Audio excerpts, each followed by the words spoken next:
Right, so on to another game. So this time I'm playing Idealist. So what should I do? Well, there's two openings I like playing, either the French or the Sicilian. But you know what? I think it's time for a bit of a grob action today. Let's go with G5, and I think this is called the grob is normally when you go 1 G4. G5 is the reversed grob, and an opening played by murderers. In actual fact, this G pawn. I'm not a murderer, by the way, but there was a famous case of, I think it's Bloodgood, Claude Bloodgood, who killed his mother, murdered his mother, and he was a player who always started with G4 or G5, and he played this in prison most of his life. Of course, Michael Basman from England, a very, very talented player. Botvinnik actually said that Basman could have been one of the greats had he not played such rubbish openings. And what's happening here? Well, okay, all my pawns are on dark squares. This is probably not a good version of the grob, to be honest. I do like the move G5. It's a move I'm quite fond of, but I'm thinking here that it's a little bit strange, because this weakness I have on the D5 square. If you see this square, positionally speaking, well, he's closed that down. That surprises me. I'm not sure he should have closed the position so soon. Now, I put my bishop all the way back because I want the D7 square for my knight, and now we have a more closed structure. And he's playing, I think, a bit negatively here, in my opinion, by closing everything down. Okay, I mean, he's not worse, but why close the position down? It doesn't make much sense to me. He's trying to come in with his knight. I wanted to come in with my knight to f4, so let's just see how that turns out. He goes into f5, I take it, I come into f4, something like this. Maybe I should have gone h5 a while back. Very, very strange pawn structure here. All his pawns are on light squares, which means that his dark squares are a little bit weakened, and all my pawns on dark squares, so my light squares are weakened. And here he comes. So do I castle? Go king f8. Right, let's castle. And I'm not sure if his knight's best placed on h5 here, positionally speaking. He doesn't want to give it up for my bishop. Worth pointing out that my dark squared bishop on g7 is my bad bishop, because all my pawns are on dark squares, so this is certainly my bad piece. So now let's come in. Let's get our piece to f4 now. And okay, he's deciding to play the right plan now and maneuver this knight back into f5, which I think makes a lot more sense. Knight on c4 is an annoying piece as well. So I think his position, he'll be quite happy here. I'm going to just try b6 ideas of bishop a6. This is my better bishop. I wouldn't say great bishop, but it's my better bishop because it is my light squared bishop. Now, positionally speaking, my knight on f6 is a bad piece. I think I have time to do some manoeuvring, so I'm going to try to bring it to g8, e7, g6, and maybe h4. Very long plan, but in closed positions, you can sometimes get away with doing these manoeuvres. So let's just try. I don't know if this is correct or not. So just because it looked like a bad piece on f6, it wasn't necessarily doing a great deal. Maybe I shouldn't have put it there in the first place. I wanted to swap it off for the knight on h5. So I'm just going to try to maneuver my worst placed piece around to a better square. When you have a closed pawn structure, a locked pawn structure, this is a good way to maneuver, to sort of take your worst piece, try to maneuver it to a better square. My opponent is trying to take control of f5, and another good reason to have a knight on e7 is to cover this square again. So again, I think this is a fairly balanced position. He's got a little bit more space, so it's possible I could be a little bit worse here.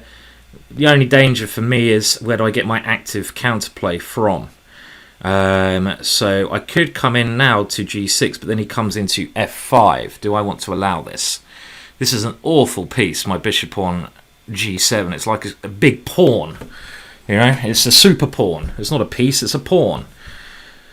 Okay, let's go a6 with maybe ideas of going b5 later on. Try to gain some space on the queen side. Rook b8, b5 could be an idea. That does give him control of the A file. Got to be a little bit careful about my time situation as well. So all in all, things are going pretty badly. And Idealist. So who am I playing? Idealist hasn't put his real name down, so not entirely sure who Idealist is. My opponent. Not even sure what country he's from. Doesn't have a flag up there, so maybe he's one of these, I don't know, floaters in space and time. And he's playing very positionally here. Locked pawn structure, manoeuvring game, not too tactical game. Okay, I guess he's going to try to go move c4 next, just to try to clamp down on the b5 square. Not really sure why b3 was a move. So I'm just trying to. I can't see any way to create counterplay on the king side, so I'm looking for pawn breaks to create counterplay. And, well, at least now I can play this pawn break b5. And, of course, this does create counterplay for my opponent as well, because he is handed, well, the A file. It's going to be a contest of the A file. If my opponent can gain control of that, he'd be a lot better. But if I can gain control of the A file, I will have the advantage. So a little tip there. I mean, if you're looking for a way to create counterplay, look for any pawn breaks you have. And what do I take with my knight or my knight probably, because my bishop does an okay job of defending b5. I've got to get rid of this piece. This is a strong piece. And now I'm getting a bit more confident about my position, because I have this knight on f4. If he ever takes this knight, I take with my e pawn, and my bishop becomes a very strong piece. So I kind of think I like my position. I say think. I'm not, as you can see, I'm not saying that with 100% certainty. So my opponent moving a bit quicker now. And do I play? Maybe I even go b4 here, just trying to stop my opponent from going b4. He keeps closed down even more. I mean, this is really super solid play from my opponent. Can I go rook a3 now? That's an interesting option. Remember, I said it's about control of the A file. Of course, if I get a chance to double up, that's good. If he takes, I get a pawn to a3. That could also be good. Looks to me like my position is getting a bit better here. And now, how do I improve it any more? Okay, let's just play a useful move. King to g7 is a useful little move to play, bringing it a little bit more nearer to any ending where it could come into the centre. And I feel like I should be a little bit better here, because my knight on f4 is better than his bishop on f1. But it's very blocked, so how do I break through here? I could even start. Can I start pushing over here? Let's put my king on e7 first. If I put my king on e7, okay, he wants to go, I believe, bishop c1. So let's just pay a little bit of attention to what he's doing. If I go here, I force him to capture here. And again, I don't know if this is a good trade or not. It's one of those positions I'm just not sure about. Okay, now I have a nice positional idea. If I can go bishop a5 at some point, then I can swap these bishops off. But that's very hard to play. And now he's just going to try to win my pawn, which is very annoying. Bishop c1 and take here. Cool, I could be getting near the roll of the dice again here. What do I play in this position to stop this plan? This is a very annoying plan, actually.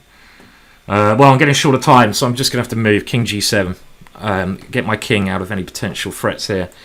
So this is the problem with this a pawn. He's actually played very well to round it up, and I didn't pay enough attention to my opponent's counterplay here. So, okay, let's stop him getting rook to a7, and I'm just going to have to sit here.